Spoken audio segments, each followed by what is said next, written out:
Okay, what we're doing is we're gonna, first of all, thank you people for sticking around. For those of you who, on behalf of the board and the administration, have taken an interest in the community and basically want to know what's going on within that community. This is Meet the Candidate this evening. I'm sorry. You can't hear that? Oh, you talk about the noise at the back? Hi, folks. Those in the back, if you could kind of keep it down, we would appreciate it. Thank you. As we were saying, we have 5 candidates. If you'll notice, there are only 3 of them up here. We're going to have them introduce themselves here in just a moment. We're going to go through a series of questions that have been submitted to us on paper.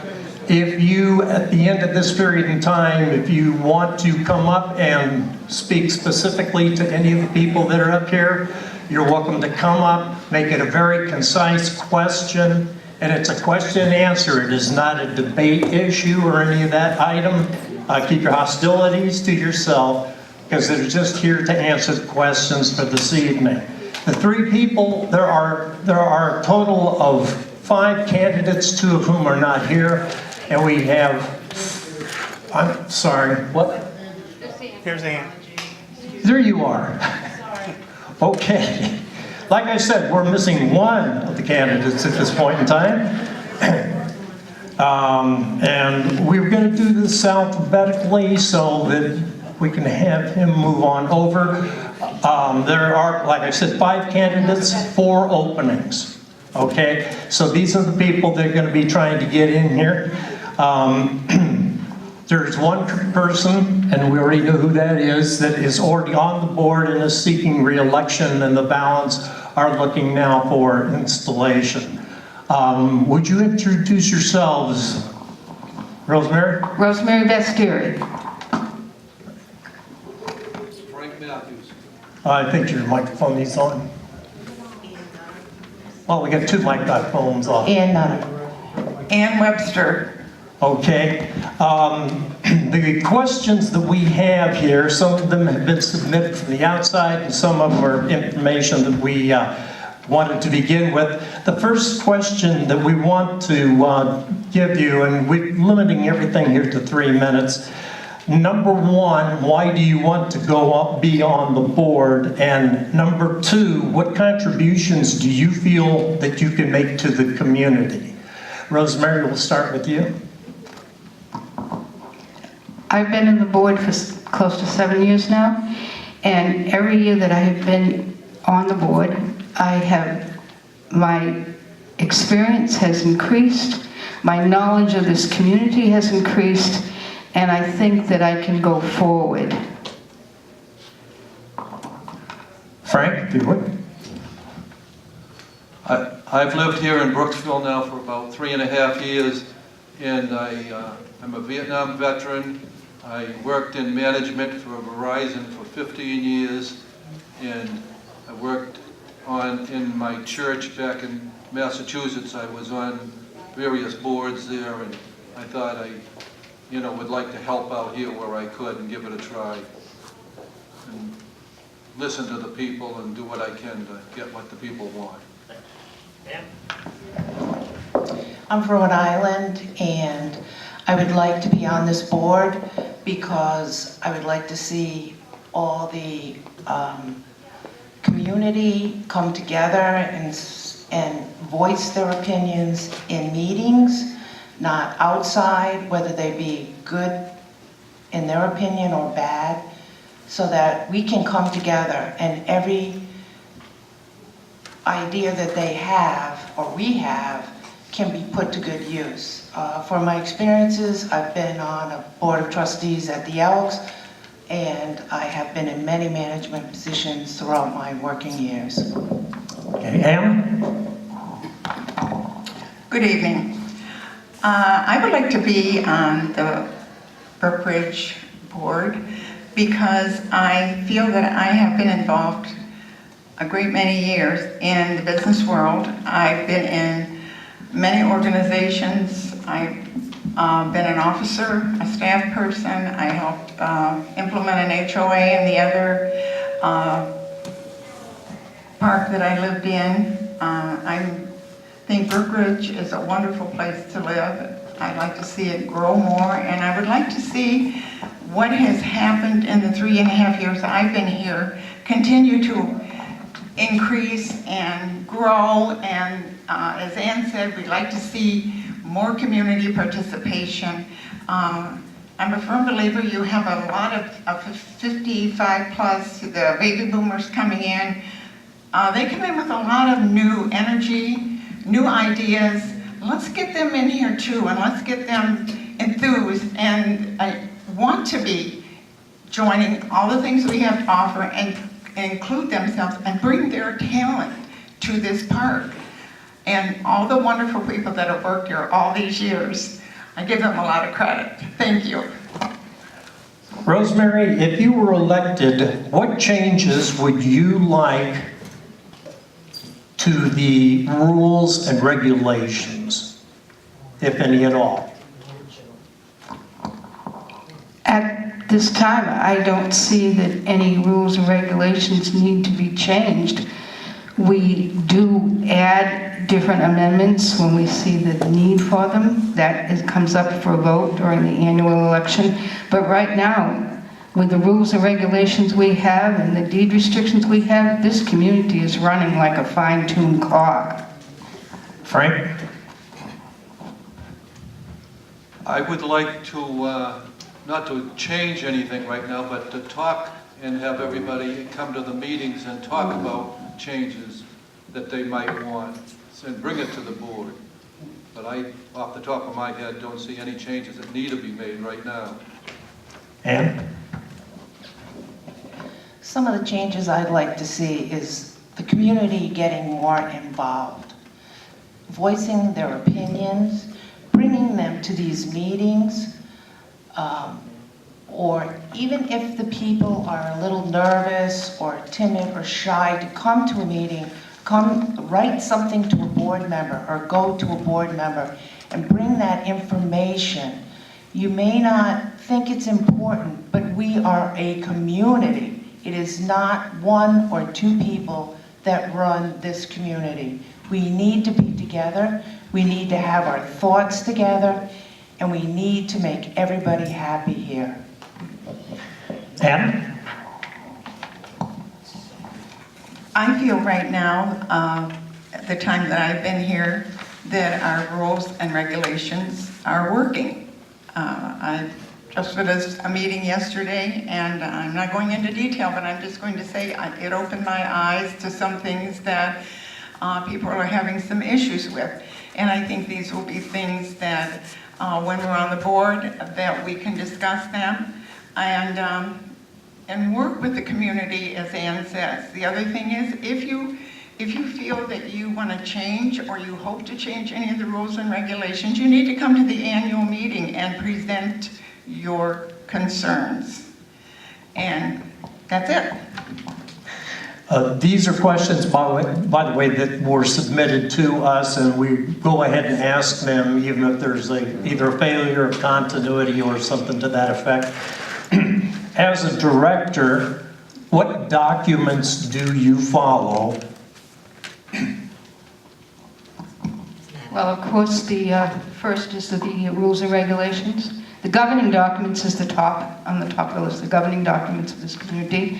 And then in order, the rules and regulations and the deed restrictions.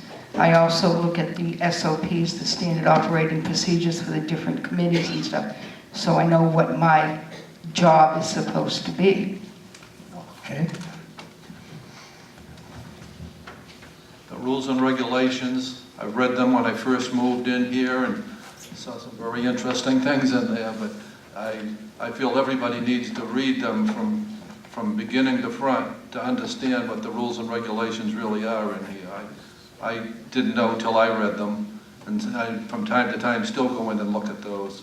I know there's changes made, so everybody's got to read those rules and regulations. Yeah, I've lived here quite a while and seen a few changes.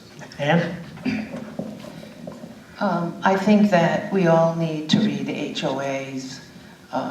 rules and regulations and abide by them. And I think that people should be aware prior to moving here what they are, and realize that these are in place for one reason and only one reason, is to make our community safe. Anna? As you all are aware, we are an HOA and we are under the Florida State Statute 720. So they come first in any decisions that we might make. They are our guideline. We also have our own articles of incorporation, deed restriction. We are a deed restricted community, and there are rules and regulations, there are bylaws, and we go by the rules and regulations. And I think that that's pretty good. Thank you. We have a series of people who actually submitted the identical questions, so we would be redundant in going back over those. The only other one that I have in written form, it says, to all candidates, I am concerned about the recent defeated budget vote despite a responsibly presented budget proposed by the Board of Directors. How do you propose to get more voter participation and successfully present a budget that will be supported by a majority of homeowners, which is vital to the financial health of Brookridge? That's a loaded question, Harry. Because I have been your treasurer for 3 years now, and I worked on this board, and it's a job. It's a long process to get a finance committee together and go over all the costs, expenditures, and everything, and to decide how we spend our money. It isn't easy to come up with a proposal that is amenable to everyone. And a lot of times there are other factors that come into play. I believe that my personal feeling is that the budget did not pass because there were rumors and innuendos going around that we were going to use the reserve money to pay for the sign. And this has happened in other years with other things. Rumors go out there, they fly around. People don't bother to get the facts before they vote. And it's been like pulling teeth to get more than 10% of the membership of this community to come out and vote. It's been a long, long process, and it's still not solved. Right. I feel that more people have to come to the meetings and hear what's really going on at the meetings instead of what's going on at the street corners, to know what's going on, and so they can make a fair judgment on voting for the budget. And I feel as though the increase in our monthly HOA fees was a bit of a smack in the face to us. I feel as though that $1 a month increase in our fees would give our people who work here a pay raise. It would help maintain our community, and it would also put money in our budget that we have to have money in for the future. It doesn't sound like a lot of money, $1 a person a month, which comes out to $12 a year, but throughout the community, it would make a huge difference for us. It would make our workers happy, and when they're happy, I'm sure we're all happy. Anna? I, for one, was really surprised when that didn't pass, because I don't think anyone in Brookridge cannot afford $1 to continue to do the work that the people that work here, the people that dedicate themselves to each and every job that they have. I think it surprised me, and the turnout was so small. Do we not give the people in Brookridge enough information so they totally understand exactly what this increase is all about? And I don't know if that's the problem, but I agree with Frank.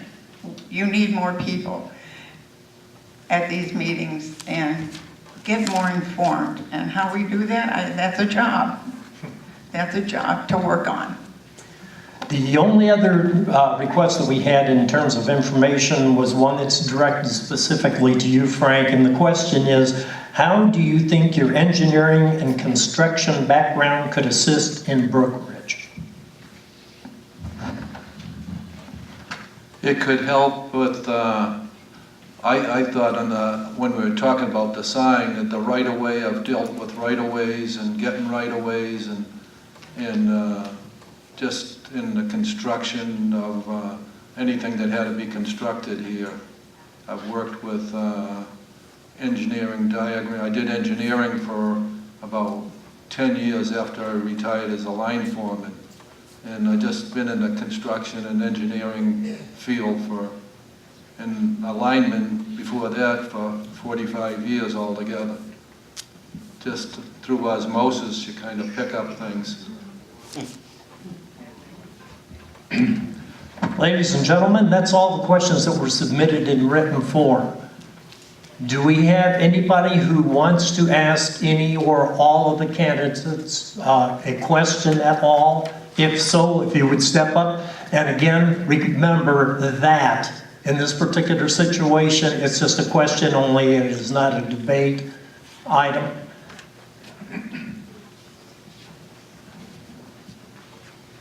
I don't have a question. I just want to thank all four of you for running.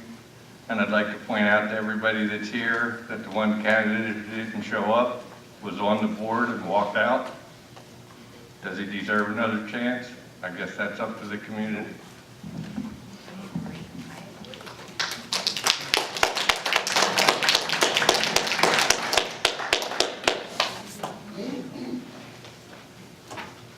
My name is Ralph Wilson.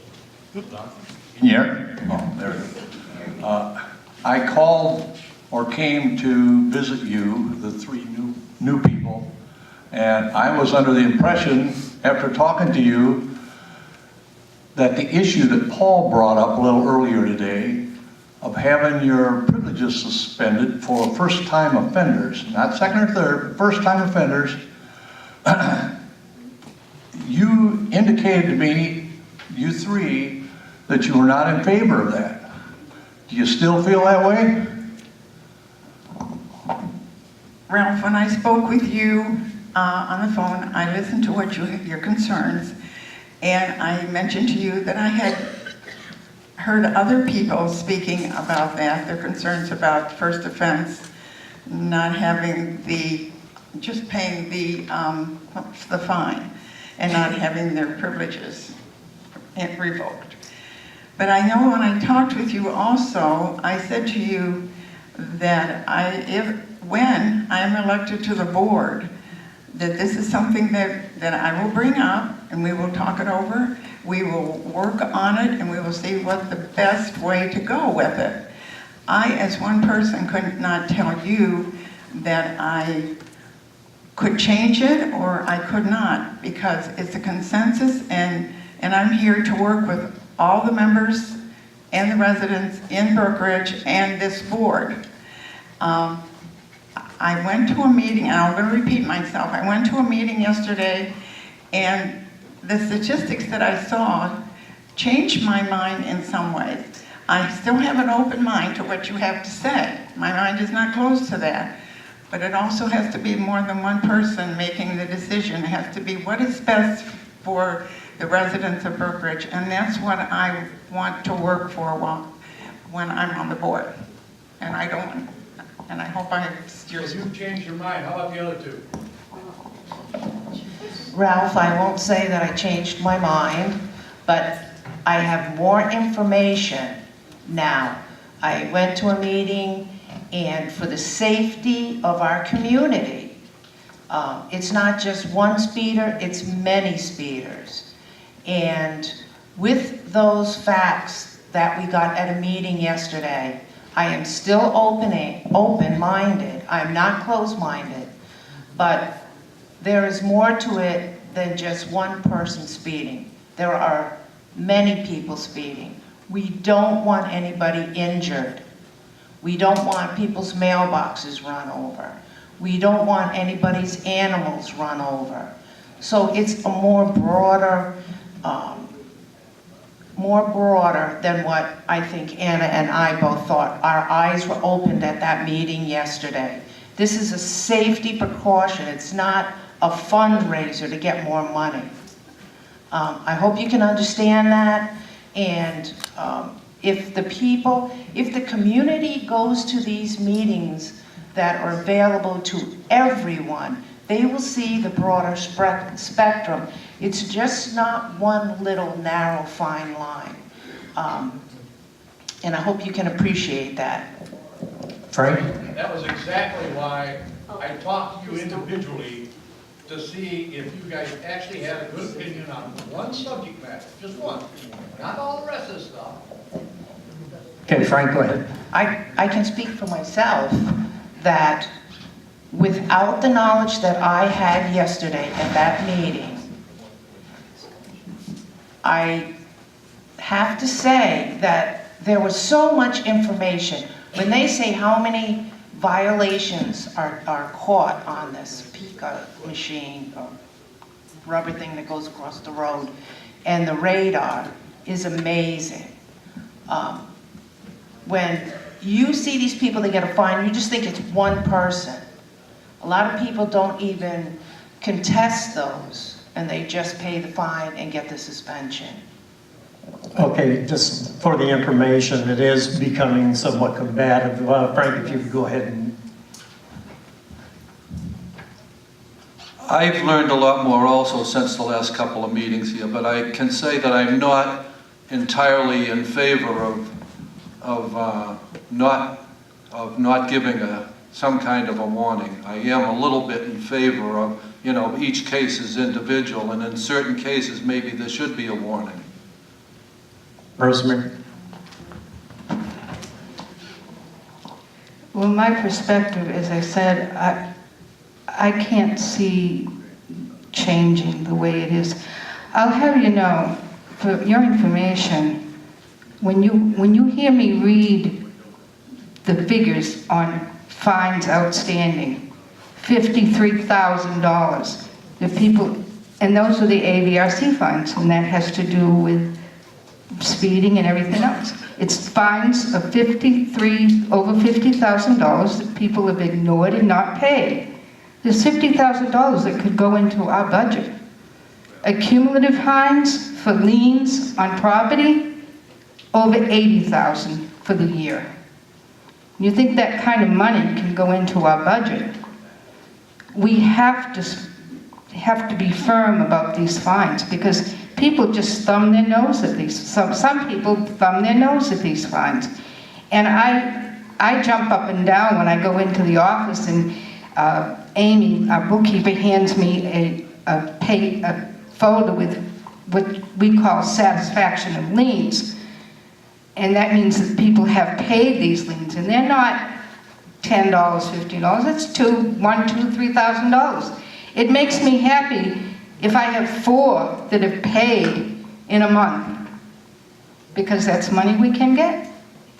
And I mean, all this thing, and you have to also take consideration of the legal fees that we have to pay out. Let's go on to our next topic. This is just a comment. It really isn't a question.